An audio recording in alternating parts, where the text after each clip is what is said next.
Hi everyone, this is Carolyn Lang coming to you from my home office in Wisconsin. I wanted to share with you today a Tuesday tax tip for those people that have home businesses. As disclaimer here, I am not a tax accountant. Is there such a thing as a tax accountant? I am not a CPA, a tax person. However, I have been doing my own taxes for forever.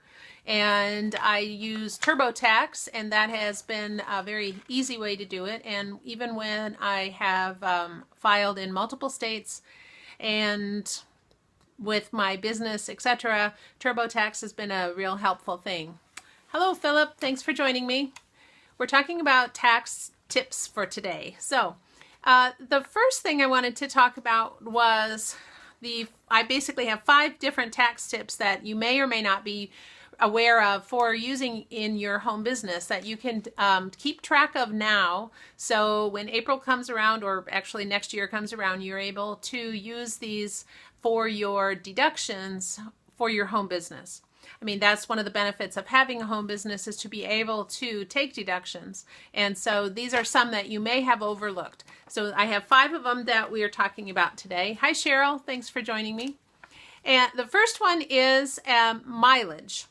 Now, if you've heard about mileage, I'm sure everybody's heard about mileage deductions for your business. However, even little things like taking something to the post office, going to a meeting, going to a client's house, any of those sorts of things are deductible as long as you are on a business-related mission.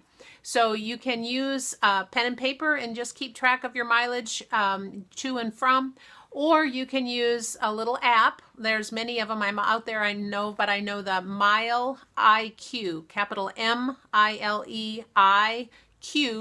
That app is an easy way to keep track of the mileage when you are using your car for your business. The second one is software subscriptions.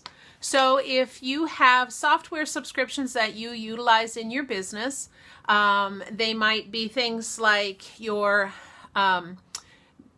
email services like Aweber, GetResponse, MailChimp, those sorts of things. Anything that you have to pay a monthly or yearly subscription for, those are accessible or usable for deductions. Like I said, the email things, possibly your blog. If you have a blog, you can deduct the site hosting. You can deduct any of those sorts of recurring expenses that go into having your business. Now, if you blog just for your own personal benefit or anything like that, then that would not be covered.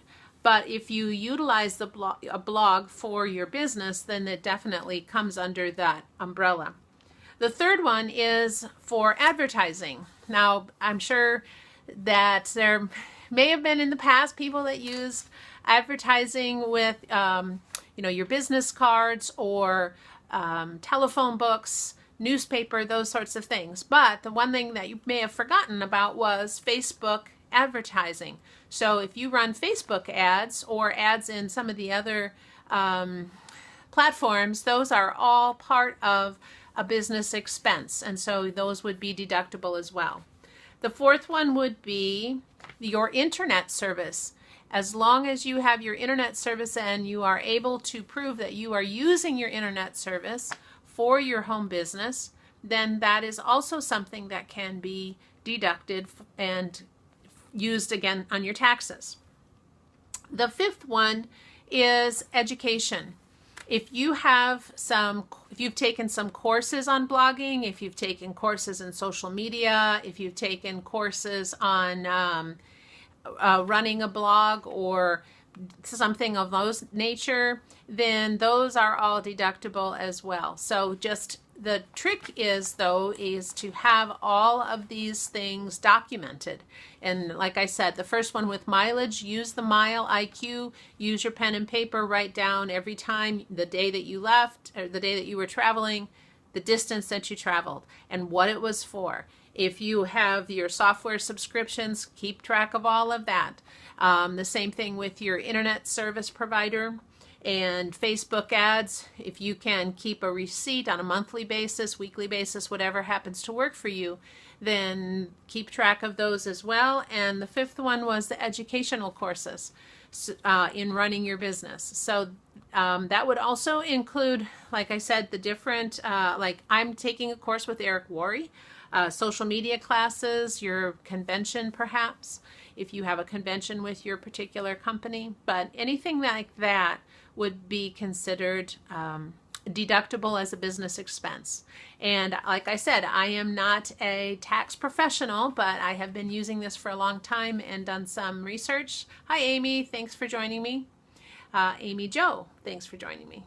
But if you need some more information, please make sure to go to the IRS tax page, and there will be, you can do a search on business expenses and the different criteria that you need to keep track of everything so that you will be able to legitimately take those deductions and make your home business work for you.